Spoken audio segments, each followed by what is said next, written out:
मित्रों, संस्कृत शिक्षा विभाग के अंदर बहुत सारे हमारे जो साथी हैं वो काफ़ी दिन से इंतज़ार कर रहे हैं वैकेंसीज का। बहुत सारे साथी पूछ भी रहे थे कि सर इसमें L1 और L2 इसके अलावा फर्स्ट ग्रेड सेकंड ग्रेड की वैकेंसी आएगी या नहीं आएगी। दोस्तों, अभी तक की जो जानकारी है उसके अकॉर्डिंग हम आपको यहाँ पर बता देते हैं कि बहुत जल्द वैकेंसी आने वाली हैं, बहुत जल्द। और आपको ये भी बता दें कि संस्कृत शिक्षा विभाग के साथ साथ में जनरल के अंदर भी वैकेंसी आ रही हैं। और सबसे बड़ी खुशी की बात ये है कि इस बार फर्स्ट ग्रेड की जो वैकेंसी आएंगी वो सबसे ज़्यादा आने वाली हैं, सबसे ज़्यादा मतलब सेकंड से ज़्यादा। और जो संस्कृत शिक्षा विभाग के अंदर हम बात कर रहे हैं सब मिला करके उनसे भी ज़्यादा जगह आपकी आने वाली हैं। लगभग 10,000 से प्लस में जगह अब तक की संभावना के अकॉर्डिंग बता रहे हैं, इतनी जगह फर्स्ट ग्रेड में आने की संभावना है। इसके अलावा हम सेकंड ग्रेड की बात करें तो सेकंड ग्रेड के अंदर भी काफ़ी अच्छी वैकेंसी आ रही हैं, 7-8 हज़ार के आसपास की सूचना मिल रही है। और ये वैकेंसी की हम संभावना के अकॉर्डिंग यदि कहें तो आचार संहिता लगने से पहले आपको निश्चित रूप से इनकी जानकारी मिल जाएगी, आपको विज्ञापन आ जाएगा। इसके अलावा रही बात आपकी रीट की, तो रीट के लिए ऐसा बताया जा रहा है कि रीट की जो पात्रता वाली एग्ज़ाम है उसके लिए शेड्यूल आपका बहुत जल्द फिक्स हो जाएगा। तो हम जितनी भी वैकेंसी की बात कर रहे हैं ये सारी की सारी वैकेंसी आपकी आचार संहिता से पहले आने की संभावना है पूरी। ठीक है, हमारे अकॉर्डिंग तो ये मानकर चलो कि 99% संभावना है कि आपकी वैकेंसी आ जाएंगी। अब इनमें से जैसे संस्कृत शिक्षा विभाग है इसमें निश्चित रूप से वैकेंसी आनी है। इसमें आपकी L1 की भी है, L2 की भी वैकेंसी है और फर्स्ट ग्रेड की भी वैकेंसी आ रही है और सेकंड की भी वैकेंसी उसके अंदर है। उसमें केवल संस्कृत की नहीं है, उसमें आपके ऑल सब्जेक्ट हैं जैसे कि साइंस है, मैथ है, हिंदी है, ये SST वगैरह है, इन सभी की उसमें वैकेंसी आती है। संस्कृत शिक्षा विभाग का मतलब ये मत समझो कि उसमें केवल संस्कृत चलती है, ऐसा नहीं है। आपने यदि कोई संस्कृत स्कूल देखा हो जहाँ प्रवेशिका, वरिष्ठ उपाध्याय वगैरह है तो वहाँ पर आप जानते हैं कि संस्कृत का थोड़ा वेटेज ज़्यादा रहता है। इसके साथ साथ में वहाँ पर और जो सब्जेक्ट हैं वो सारे के सारे चलते हैं, जैसे सामाजिक ज्ञान है, गणित है, विज्ञान है, अंग्रेजी वगैरह है, वो सब सारी चीज़ें चलती हैं, लेकिन वेटेज संस्कृत का ज़्यादा रहता है। बस इतना डिफरेंस उसमें रहता है, इसलिए वैकेंसी उसमें आपको मिलेंगी तो आपको दोनों जगह मौका मिल जाएगा। इसलिए आपको दोस्तों बहुत ही ईमानदारी से लगन के साथ में तैयारी करनी होगी, क्योंकि इस बार जो मौका है वो बहुत ही ज़बरदस्त मौका आपको मिलने वाला है। एक शानदार एक मौका हम इसको कह सकते हैं, इसको हम गोल्डन अपॉर्चुनिटी कह सकते हैं दोस्तों। इसलिए इस मौके को अपने हाथ से नहीं जाने देना है। अब संभावना बता रहे हैं कि जैसे मान लो सेकंड ग्रेड है, फर्स्ट ग्रेड है, इसकी जो वैकेंसी आएंगी, ठीक है ना, और जो रीट की वैकेंसी आएगी मतलब पात्रता के लिए, इसकी जो एग्जाम है इस साल के अंदर तो ये मानो कि 1-2% ही संभावना है होने की, या फिर यूं कहें कि इस साल में संभावना मतलब बिल्कुल ही नहीं है अब तक की जो जानकारी है उसके हिसाब से। और आपको भी लग रहा है कि भाई इस साल चुनावी साल है तो इसमें एग्जाम करवाना शायद संभव नहीं हो पाएगा। तो आपकी जो एग्जाम है पूरी संभावना है अगले साल के अंदर जनवरी और फरवरी का जो महीना है ये सबसे बेस्ट महीना रहता है एग्जाम करवाने के लिए। RPSC इसमें लगभग फ्री रहती है, ठीक है, माध्यमिक शिक्षा बोर्ड भी लगभग इसमें फ्री रहता है, यानी कि सारी जो एग्जाम की एजेंसीज हैं वो लगभग फ्री रहती हैं इस टाइम पीरियड में। तो बहुत ज़्यादा संभावना रहती है कि आपकी जनवरी फरवरी में एग्जाम करवा दी जाए, ठीक है ना, क्योंकि बाद में तो आपको पता है कि बोर्ड का कार्य स्टार्ट हो जाता है। राजस्थान में बोर्ड का जो कार्य है वो सबसे बड़ा कार्य माना जाता है, बोर्ड की परीक्षाएं, ठीक है। इसलिए तो आप ये मानकर चलो कि आपके पास अभी काफ़ी समय है। यदि आप समय को देखें तो इतना समय है कि आप आराम से तैयारी कर सकते हैं और एक बार आपकी तैयारी अच्छे से हो सकती है। आपके ऊपर डिपेंड करता है कि आप भाई चाहते हो कि नहीं चाहते हो। तो मैं तो आपसे यही कहना चाहूँगा कि एक चीज़ इनमें से आप सेलेक्ट कर लो, कोई भी एक चीज़। चाहे आप रीट सेलेक्ट कर लो तो आप रीट के लिए समर्पित हो जाइए।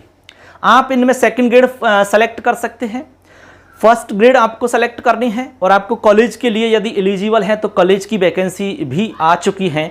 इसके साथ साथ में RAS की भी वैकेंसी आ चुकी हैं। तो वैकेंसीज का अभी भंडार है, ये मानकर चलो आपके सामने बहुत सारी वैकेंसीज हैं, ठीक है। आप देखोगे तो आपके पास रीट की वैकेंसी आने वाली है बहुत जल्द। इसके अलावा सेकंड ग्रेड की वैकेंसी आपके सामने है, फर्स्ट ग्रेड की वैकेंसी आपके सामने है, संस्कृत शिक्षा विभाग की वैकेंसी आपके सामने है, इसके अलावा कॉलेज लेक्चरर की वैकेंसी आपके सामने है, इसके अलावा आपके पास आरएएस की वैकेंसी सामने है, इसके अलावा और भी अन्य वैकेंसी हैं, जैसे कि आप और डिपार्टमेंटों में देखोगे तो उनमें भी बहुत सारी वैकेंसी अभी हैं। अब इन सारी वैकेंसी में से आपको एक सेलेक्ट करनी है। यदि आप सबके चक्कर में रहोगे, हम आपको बार बार कहते हैं कि सबके चक्कर में सब छूट जाता है, इसलिए मित्रों आप इन सब में से एक चीज को सेलेक्ट करें जो आपको अच्छी लगे, आप जिसमें पूरे मतलब ईमानदारी के साथ में, पूरे डेडिकेशन के साथ में उसमें आप मेहनत कर सकते हैं। ये तो आप ही जानते हैं ना, इस चीज को तो आप ही पता कर सकते हैं। भाई हमें तो क्या पता कि आप किसको ज्यादा पसंद करते हैं, किस फील्ड में जाना आप बहुत ज्यादा पसंद करते हैं, ये आपको सेलेक्ट करना होगा। ठीक है, तो आप देखें कि यार मुझे सेकंड ग्रेड में जाना है और मैं बहुत अच्छा इसमें कर सकता हूं, तो आप सब चीजें छोड़ करके सेकंड ग्रेड आपका टारगेट बना लो निश्चित रूप से, और टारगेट बनाओ कि मुझे टॉप में आना है। आपको पता है कि आप जितना ऊंचा सोचोगे उसके अकॉर्डिंग तैयारी आपको करनी है, तब जाकर के आप उसके आसपास में रहोगे, उसके नीचे रहोगे। क्योंकि यहां पर एक सिद्धांत काम करता है। जब आपने कोई शूटर देखे होंगे जो शूटिंग करता है, तो उनका जो लक्ष्य रहता है, मान लो उनका ये लक्ष्य है, तो यहां जो लक्ष्य है उस पर वो निशाना नहीं साधते, बल्कि उससे थोड़ा ऊपर निशाना साधते हैं, तब जाकर के उस निशाने पर आते हैं। क्योंकि जो गैप रहता है उस बीच में गुरुत्वाकर्षण जो बल होता है वो भी काम करता है। इसलिए आप फिक्स सोचोगे तो गुरुत्वाकर्षण बल के कारण आप थोड़े से नीचे चले जाओगे। इसलिए थोड़ा ऊपर सोचो ना यार। अरे सोचना ही तो है यार, केवल सोचना नहीं है, सोचने के साथ साथ में आपको रणनीति बनानी है और पूरी ईमानदारी के साथ में आपको तैयारी करनी है। जैसा आप सोच रहे हैं वैसा, जितनी ऊंची आपकी सोच है, जितना ऊंचा आपका लक्ष्य है, उसी के अकॉर्डिंग आपको रणनीति बनानी है और उसी के हिसाब से आपको तैयारी करनी होगी। इसमें आपको समय बर्बाद नहीं करना होगा। मटर गश्ती आप इधर उधर करते हैं, घूमना फिरना, ये सब आपको छोड़ने होंगे। आप ये सब भी कर सकते हो, लेकिन बहुत लिमिट में आपको करना है। मोबाइल में जो आप व्यर्थ में समय बर्बाद करते हैं उसको बचाना है। दोस्तों आज हम देखते हैं कि हमारे जो युवा साथी हैं, जो हमारे साथी तैयारी कर रहे हैं, चाहे वो स्कूल के हों, कॉलेज के हों, कंपटीशन नौकरी के लिए तैयारी कर रहे हैं, उनके लिए एक मोबाइल जो है वो एक प्रॉब्लम क्रिएट कर रहा है, एक प्रॉब्लम का कारण बन रहा है। क्योंकि पढ़ाई के साथ साथ में वो मोबाइल में अपना समय ज़्यादा बर्बाद कर रहे हैं।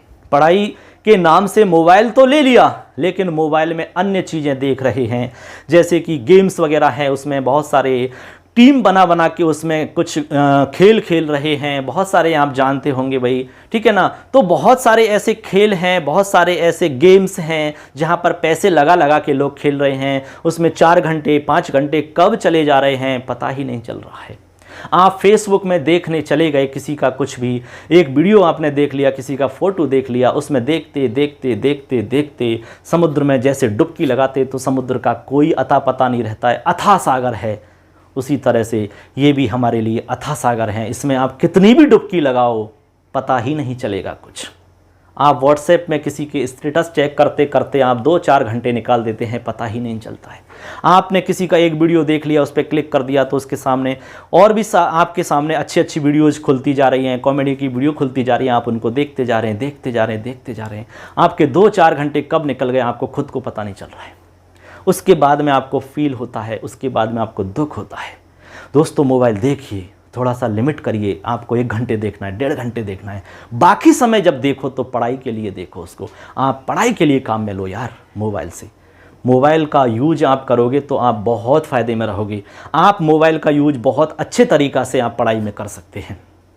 जैसे मान लो आपने कुछ नोट्स बनाए, उन नोट्सों को फ़ोटो खींच के PDF बना लीजिए। जो चीज़ आपसे याद नहीं हो रही है, कठिन आपको लग रही है, कोई भी टॉपिक हो सकता है, कोई भी विषय हो सकता है, उसको अपनी ही आवाज़ में रिकॉर्ड कर लो। रिकॉर्ड करना सबको आता है, उसको आप सुनते रहिए। जब भी आप खाली हैं, जब भी आपको लग रहा है कि हमें घूमना है, या फिर आप कहीं जा रहे हैं, सफ़र में जा रहे हैं, बस में जा रहे हैं, लीड लगा करके उसको सुनिए। अब लोग सोचेंगे गाना सुन रहे हैं, समय बर्बाद हो रहा है, लोग सोचेंगे, लेकिन उनको क्या पता कि आप पढ़ाई कर रहे हैं। तो आप सफ़र में चलते चलते भी पढ़ाई कर सकते हैं। आपके पास यदि नोट्सों की PDF है तो आप बस में खड़े खड़े, ऐसे आप बस में खड़े हुए हैं, मोबाइल में देख कर के आप PDF से अपने नोट्सों का अध्ययन कर सकते हैं, उनकी प्रैक्टिस कर सकते हैं। लोग सोचेंगे कि ऐसे ही टाइम ख़राब कर रहे हैं, लेकिन वो नहीं है। आप मोबाइल से भी पढ़ाई कर सकते हैं, रास्ते में चलते हुए, ठीक है ना, कहीं पर भी जा रहे हैं, सो गए तो आप लीड लगा के गाना सुनते हैं ना, उसी तरीक़ा से आप रिकॉर्डिंग सुनिए खुद की, जिसमें कोई नोट्स हो सकते हैं, कोई भी टॉपिक हो सकता है। ऐसे आप मोबाइल का यूज करिए दोस्तों, ठीक है। इससे क्या होगा, आपको बहुत फ़ायदा होगा। मोबाइल का आपका यूज भी हो गया, आपने मोबाइल भी देख लिया, और आपको अपने लक्ष्य तक ले जाने में मोबाइल सहायक भी हो गया आपका। ऐसे यदि आप तरीक़ा से करोगे, स्मार्ट यदि बनोगे, तो कोई भी ऐसी नौकरी नहीं है जिसको आप नहीं प्राप्त कर सकते दोस्तों।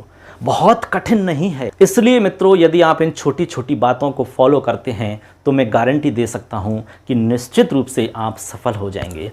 ये मैंने एक छोटा सा एक मोटिवेशन आपके लिए देने का प्रयास किया।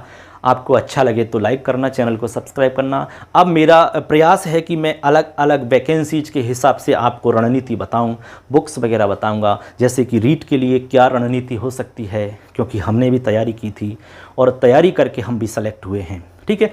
इसके अलावा सेकंड ग्रेड की क्या रणनीति आपकी हो सकती है, फर्स्ट ग्रेड की क्या रणनीति हो सकती है, क्योंकि हमने बिना कोचिंग के फर्स्ट ग्रेड किस तरीक़ा से हमने तैयारी की और हम सेलेक्ट हुए, वो हम आपको बताएंगे। इसके अलावा आपको जैसे और कोई तैयारी आप कर रहे हैं उसके लिए भी हम आपको बता देंगे। सब्जेक्ट वाइज भी हमने कुछ सब्जेक्ट का बता रखा है, जैसे हिंदी का है, संस्कृत का है, सामाजिक विज्ञान का है, सेकंड ग्रेड के लिए आपका GK का पेपर है। इनके लिए कैसे आप तैयारी कर सकते हैं कम से कम किताबों में, और बेस्ट तैयारी कैसे आप कर सकते हैं जिससे आपका गारंटी से सिलेक्शन हो जाए, वो मैंने बताया हुआ है। और जो सब्जेक्ट बच गए हैं उनके लिए भी मैं बना रहा हूं मैटर, वो मैं आपके सामने ज़रूर लेके आऊँगा दोस्तों। तो सबके लिए धन्यवाद। अच्छे से कोशिश करते रहें, लगे रहें। कहते हैं कि हर मुश्किल कल का हल होगा, आज नहीं तो कल होगा, और विश्वास हो अपने श्रम पर तो मरुस्थल में भी जल होगा।